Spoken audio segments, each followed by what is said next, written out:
Welcome into another edition of the Old North State Sports Show. Folks, we are here today to ask the question: are the Carolina Panthers contenders or pretenders to make the playoffs in 2025? First of all, as we start this episode, I record a lot of content. I mean, you guys know that if you follow the channel. If you don't follow the channel, please subscribe, or if you are out there listening on your podcast platforms, it's much appreciated. Always is.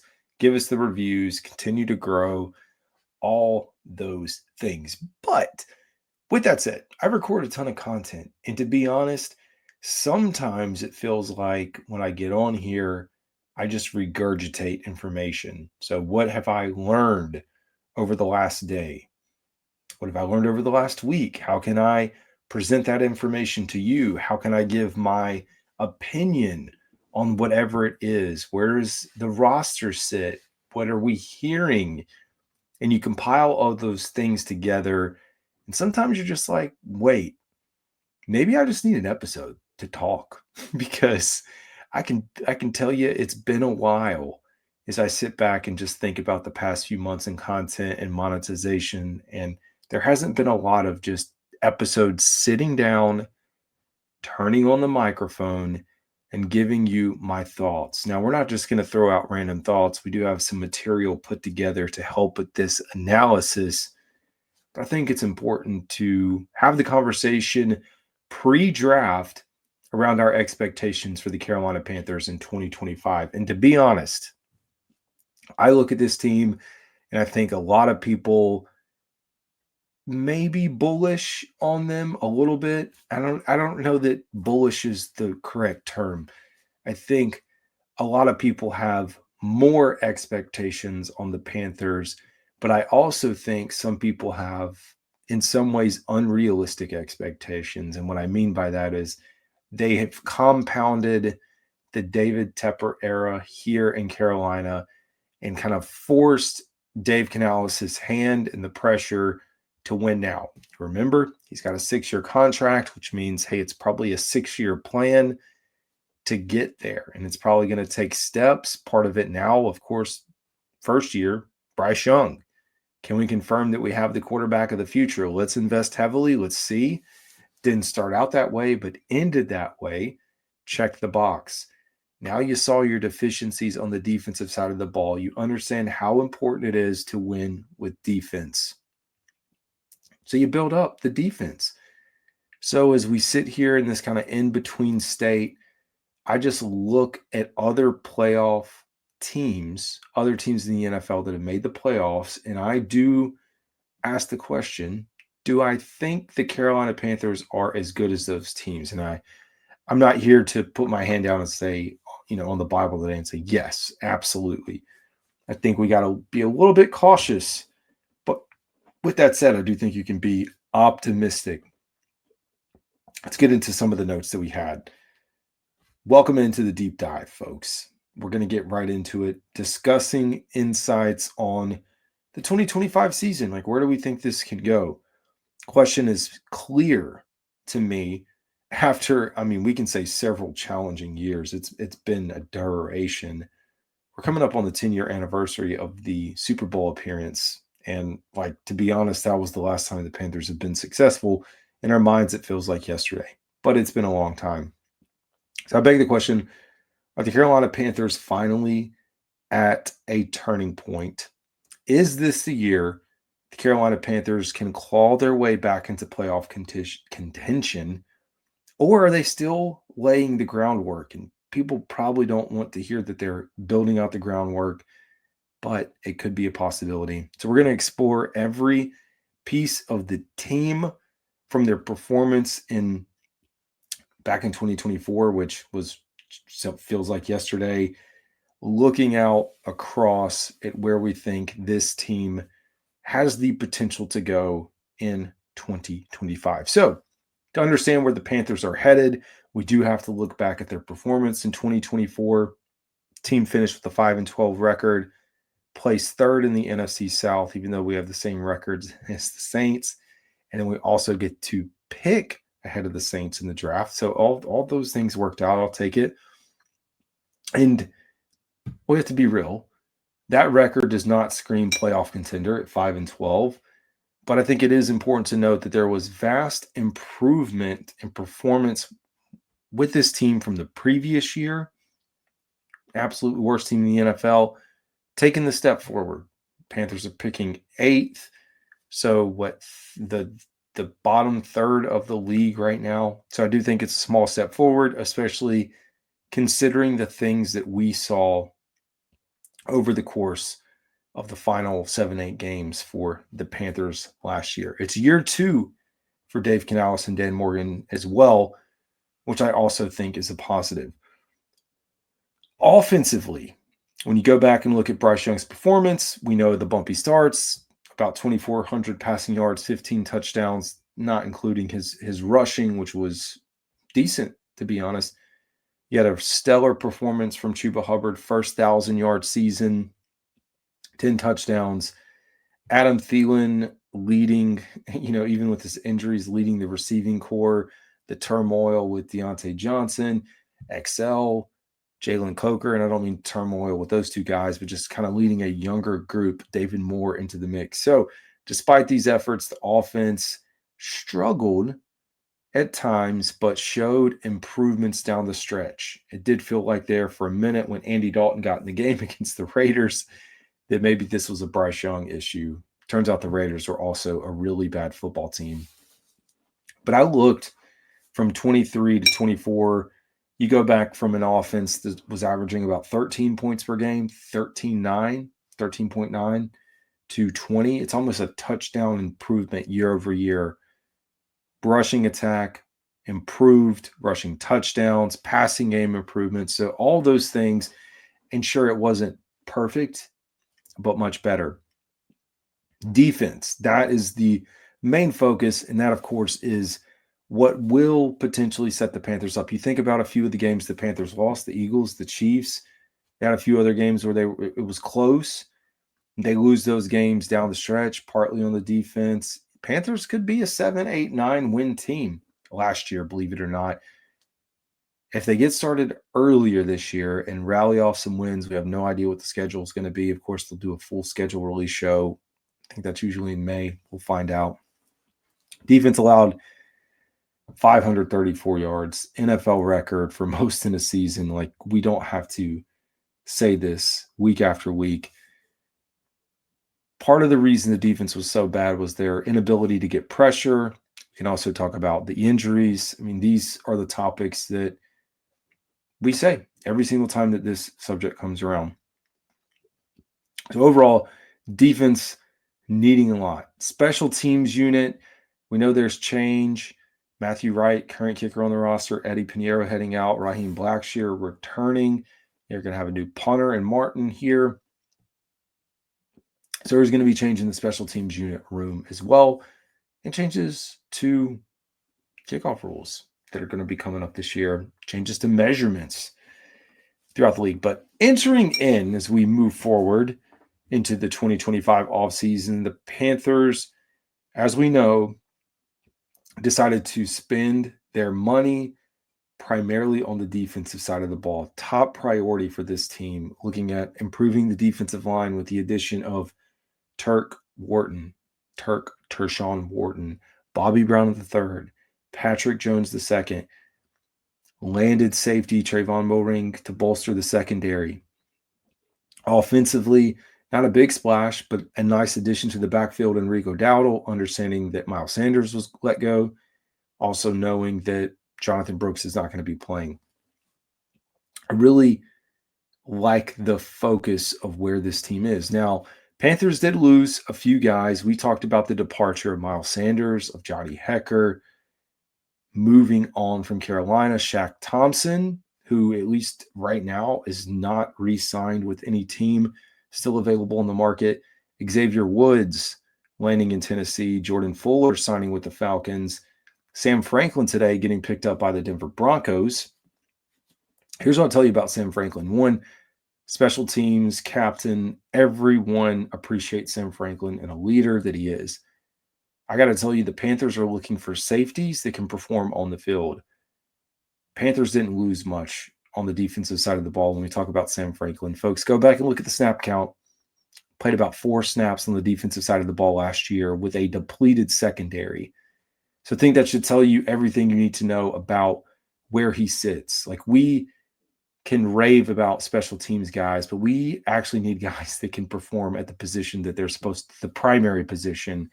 And then if we need you to play special teams, you can play special teams. But I do wish him the best. Lonnie Johnson landing with the Raiders.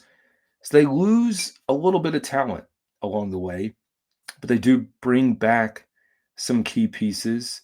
J.C. Horn with his extension, Mike Jackson, offensive line. You've got Austin Corbett, Brady Christensen coming back, Cade Mays.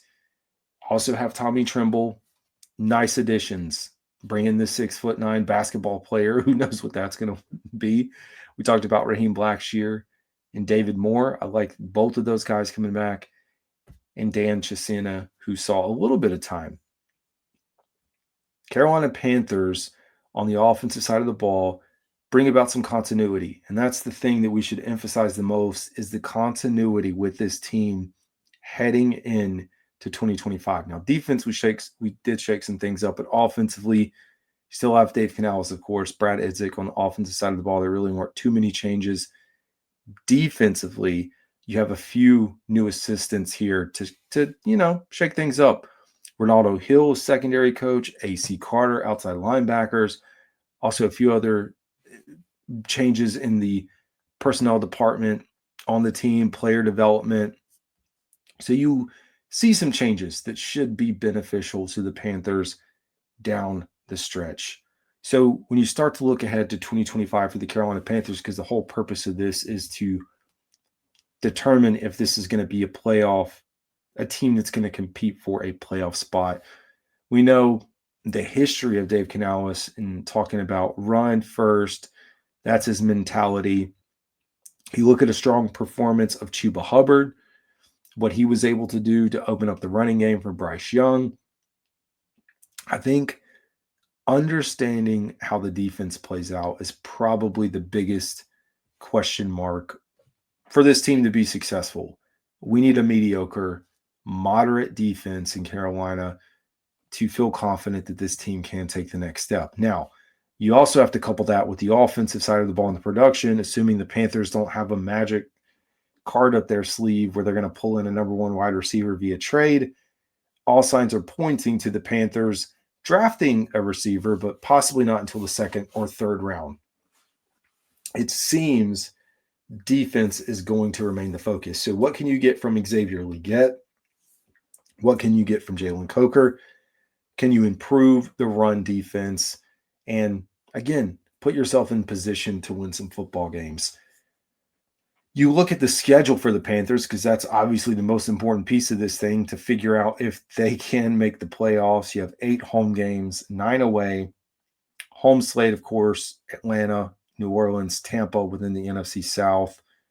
They also have the Rams, Seahawks, Bills, Dolphins, and Cowboys. So I've kind of went through this in, I think, a live episode.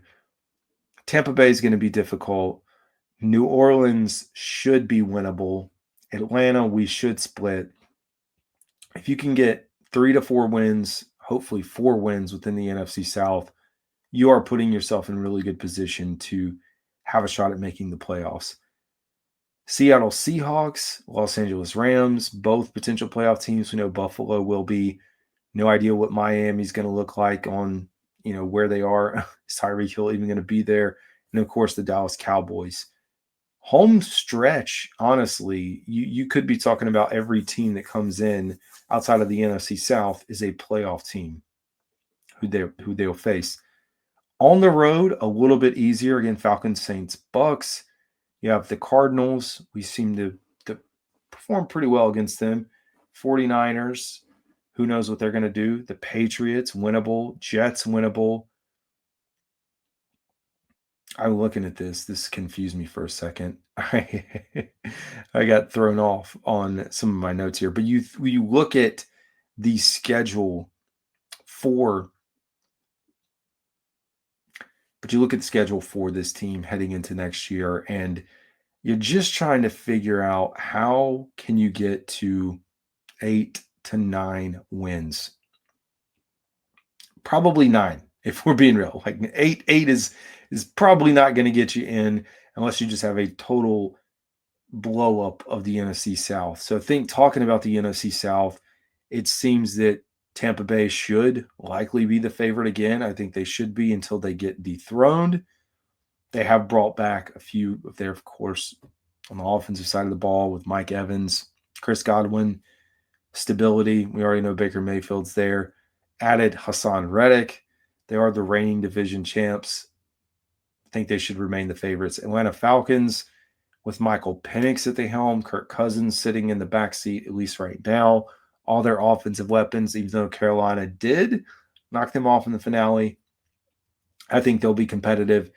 And New Orleans, who seems to be kind of in the same bucket as the Panthers, or floating in the same area, you wonder. It feels like Bucks Falcons should be favored, and then Carolina, and then the Saints, at least right now.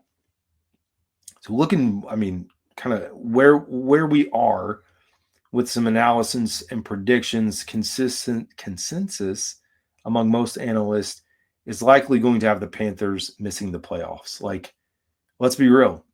The odds of teams just all of a sudden buying in, or analysts and everyone else in Vegas buying into them, you're probably going to have very low odds. I mean, you can already look at the odds on some of the sports books for Super Bowl, NFC Championship, NFC South. It's not in their favor. There's going to be some folks, though, that want to pick them as a dark horse. Probably a surprise contender. You're going to look at where they finished in the latter half of 2024 and where we think they improved. So right now, the early projection win total is 6.5. So getting in that 7 to 8 range, like we talked about, probably not making the playoffs, but someone is going to buy into this team with the idea that they can maybe pull off 7 to 10 wins.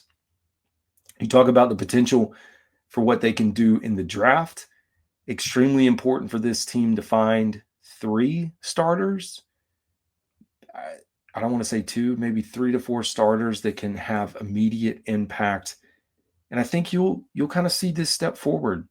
You look at the dynamic of the team, the chemistry, where they sit. A lot of the players are buying into the culture that Dave Canales is building here in Carolina. I think with the addition of Derek Brown coming back on the defensive side of the ball, his leadership, Bryce Young continuing to improve. He has to. We can talk about offense, or Xavier Legette. Talk about receivers. We can talk about the run game, offensive line, tight ends, defense, stopping the run. If we don't see a similar version of Bryce Young that we saw at the end of the year, this team's going to be in trouble. So I think getting him out early, playing him in the preseason, working out those kinks is going to be the best thing for this team and Bryce Young moving forward. How big of a year are we going to have for Xavier Legette and Jalen Coker? How much production are we going to get it from Adam Thielen? Is he going to remain healthy?